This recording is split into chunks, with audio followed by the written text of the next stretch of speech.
Bonjour, chers amis. Oui, ce matin, je vous salue dans le nom de Jésus. Le thème de ce matin, comment réconcilier les familles. Jésus nous montre dans un passage, il nous dit dans Luc 23, 8, nous voyons, cette parole nous dit, lorsque Hérode vit Jésus, il a eu une grande joie, car depuis longtemps, il désirait le voir, à cause de ce qu'il avait entendu dire de lui, et il espérait qu'il le verrait faire quelques miracles. Verset 9. Il lui adressa beaucoup de questions, mais Jésus ne lui répondit rien. Les principaux sacrificateurs et les scribes étaient là. Il l'accusait avec violence. Malgré qu'il faisait des miracles, il l'accusait avec violence. Hérode, avec ses gardes, le traita avec mépris. Et après être moqué de lui et l'avoir revêtu d'un habit éclatant, il le renvoya à Pilate. Ce jour même, Pilate et Hérode devinrent amis d'ennemis qui étaient auparavant. Et pourtant, il était ennemi. Nous parlons vraiment de ces personnes comme Hérode, oui, avec ses gardes, les traita avec mépris. Et malgré le mépris, et après être moqué de lui, de l'avoir revêtu d'un habit éclatant, il renvoya à Pilate. Ce jour même, Pilate et Hérode, deux personnages de l'Évangile, devinrent amis de Jésus, d'ennemis qui étaient auparavant. Pourtant, il était ennemi. Des fois, nous sommes des ennemis contre nos frères et sœurs. Et la prière, lorsqu'on prie, notre comportement va changer. Il y aura moins de mépris. Combien d'années on se dispute avec les frères et sœurs? Non, Jésus est la joie de notre vie.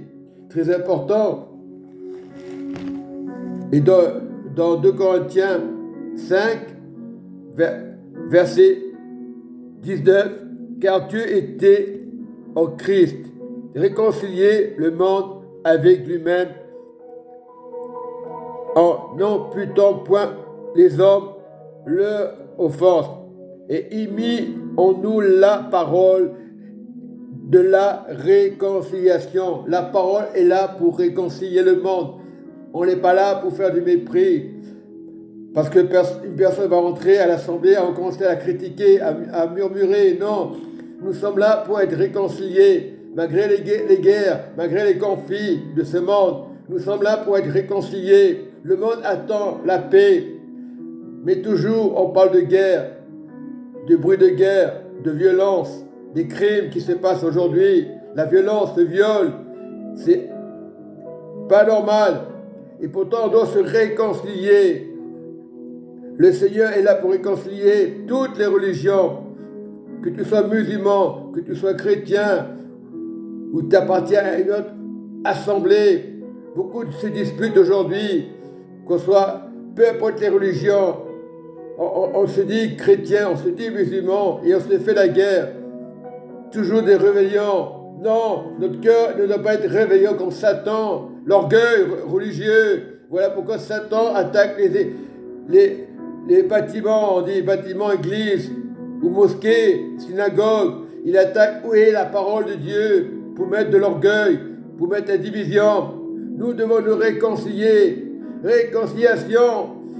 Dieu est là pour réconcilier. C'est vrai qu'il y a des problèmes, des difficultés, des finances. Nous ne sommes pas là pour se disputer pour de l'argent.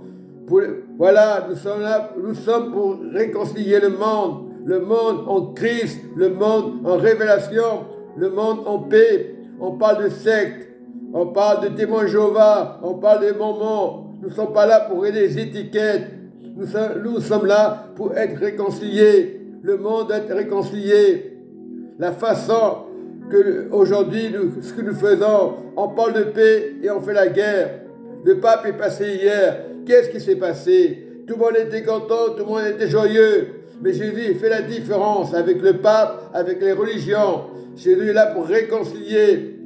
Il n'est pas un fils pour mentir. Si toi tu mens, lui il ne ment pas. Pourquoi Satan est fâché? Parce qu'il dit la vérité. Pourquoi à l'époque Jésus était critiqué? Parce qu'il disait la vérité. On l'avait traité de démon. Non, il était là pour réconcilier. Il y a un moment que le monde doit se réconcilier dans la parole de Dieu. On cherche d'église en église.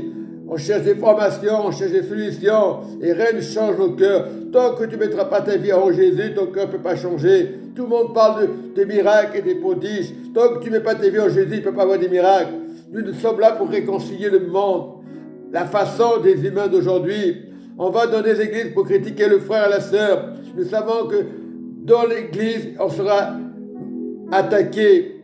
Le jugement viendra par les gens méchants qui ne croient en rien, qu'ils auront une religion, qu'ils auront leur religion, mais ils ne seront pas parfaits. Donc nous devons être réconciliés, sans parler des sectes. Dieu n'est pas une secte, c'est nous que l'homme crée des sectes. Ah, tu n'appartiens pas dans cette assemblée, donc tu es une secte. C'est ça le monde diabolique. Nous sommes là pour être réconciliés. Le mot secte, on ne doit pas l'entendre. On est là pour se réconcilier. Christ a réconcilié le monde. Mais il y a un temps pour tout pour réconcilier. Mais aujourd'hui, demande pardon à ton frère. Si tu as fait du mal, approche-toi, parle-lui au lieu de rester au fond de l'église. Bien souvent, on reste au fond de l'église. Ce n'est pas une attitude de se réconcilier. Tu vas écouter le pasteur pour être réconcilié. À la fin du culte, tu vas embrasser ton frère, ta soeur. Au départ, c'est normal qu'on s'assoit, qu'on écoute la parole de Dieu. La parole de Dieu est là pour être réconcilié. Le monde doit se réconcilier. La croix ne veut rien dire. Si tu comprends le plan de Jésus, il est venu, il a posé sa croix pour donner la paix, pas pour faire n'importe quoi. La croix n'est pas n'importe quoi. Si tu comprends le sens de la croix, son sang a coulé pour toi et pour moi. Rappelle-toi, tu n'étais pas là, tu n'étais pas né. Ceux qui sont passés là, il y a 3000 ans, qui sont passés vers Jésus. Ils ont vu Jésus, ils ont vu le Christ. Le Christ était là pour réconcilier le monde. Il n'est pas là pour dire, il ne faut pas aller là, c'est une secte. Non, Dieu n'est pas une secte. Christ n'est pas une secte. Il y a beaucoup d'appartenances, de visions, d'églises. Ça ne change pas. Qu'on soit musulman, qu'on soit peu importe la religion. Tu es là pour te réconcilier. Soyez bénis au lieu de vous disputer les familles. Appelle ton frère, ta soeur ou dans ta famille, prends le téléphone, ça ne coûte rien. Si tu ne veux pas prendre le téléphone, c'est qu'il y a encore de l'orgueil religieux dans ton cœur. Ma religion est meilleure. Non, elle n'est pas meilleure. C'est Christ qui est meilleur. Donc tu dois appeler ton père, ta mère génétique. Parce que tu ne peux pas rejeter ton père et ta mère qui t'a mis au monde. Même quelqu'un qui t'a adopté, tu dois le respecter. Donc restons dans l'amour de Jésus. Soyez bénis au nom de Jésus et Amen. Et Amen. Là, je dis Amen, vraiment.